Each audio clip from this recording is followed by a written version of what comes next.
May mamamayagpag na naman po si Mekos Mekos dahil po kami pong magkakapatid ay kinumbida ng aking kamag-anak na first cousin namin. Ay kailangan po naman pagbigyan. Kami po ay sama-samang para makigbahagi. Ay, kaya ari po, bihis na bihis si Mekos Mekos. Naku po, ayan po, oh.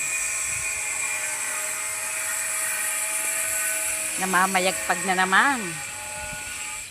Ay, digaho. Paminsan-minsan ay gari na.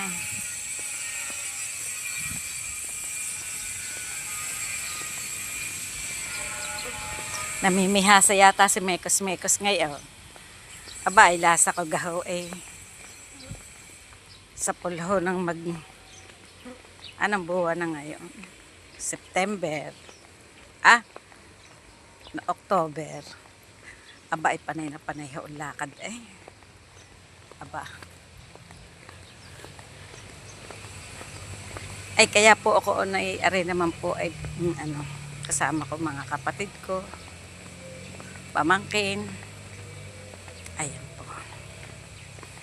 Ay sige po, bago ko po kayo i-update sa aking pupuntahan, ay tunay kahong masaya ho ito. Dahil siya ho ay birthday niya ng 75 years old yata po. Dahil matanda po siya sa akin eh. Pag hindi 75, 74. Ay kaya naman po, ang paanyaya ay kailangan din pong pagpahalagahan. Ayan po, sige po. Salamat po. Bye-bye po. Ay siya, salamat nga po. Shout out po sa lahat ng mga followers ko. Ay, wow. Ang mga taong sa akin, nasuporta sa akin. Shout out po sa inyong lahat. Ako po ay masaya. Dahil sa, yan ako po, naulan na.